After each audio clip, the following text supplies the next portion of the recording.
Bonjour à tous. Aujourd'hui, dans cette vidéo, je vais aborder une question un petit peu particulière, qui sort un petit peu du cadre classique des vidéos de cette chaîne. C'est la question des droits d'auteur, parce qu'elle me semble tout à fait importante dans la mesure où c'est une question qui se pose, puisque bien évidemment, dans votre mémoire, vous vous basez sur des sources. Si vous faites appel à un rédacteur académique comme ce que nous proposons au sein de notre société, c'est aussi une question qui se pose. Et je pense qu'il est fondamental d'apporter quelques précisions, quelques clarifications par rapport à cette question fondamentale. Alors, les droits d'auteur, c'est quoi?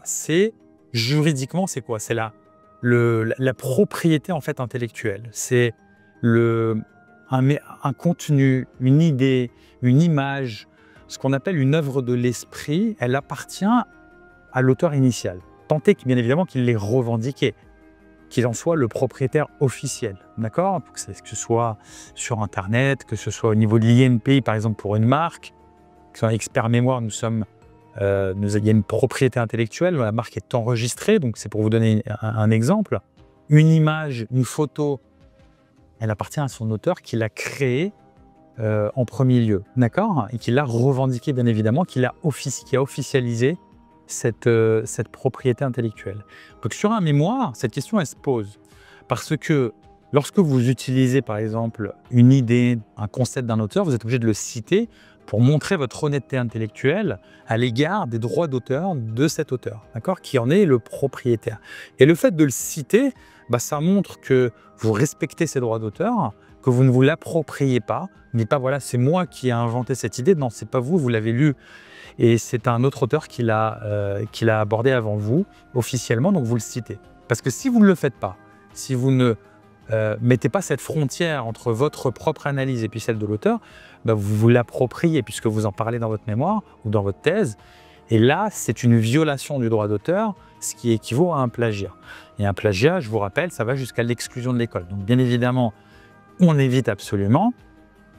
Donc, le droit d'auteur, on les respecte scrupuleusement, on cite systématiquement les auteurs pour respecter justement ce droit.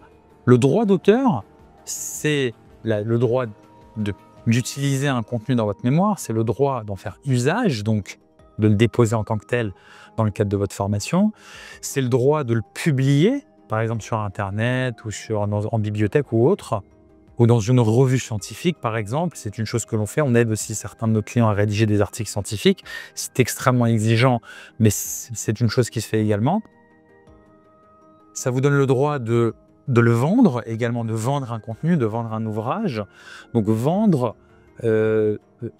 publier, d'accord, utiliser. Vous avez toutes ces attributions d'un point de vue juridique qui vous autorisent à faire tout cela, d'accord? Lorsque vous faites appel à une société comme la nôtre qui rédige et qui vous aide à rédiger, donc la question des droits d'auteur se pose. Donc nous, dans nos interventions, on formalise ça très clairement et très précisément, c'est que nos honoraires, le paiement de nos honoraires est la contrepartie du transfert des droits d'auteur. Ça veut dire que nous vous transférons les droits d'auteur sur l'écrit et vous en devenez le propriétaire unique. Et vous êtes la seule personne, et j'insiste là-dessus, la seule personne autorisée juridiquement à en faire usage.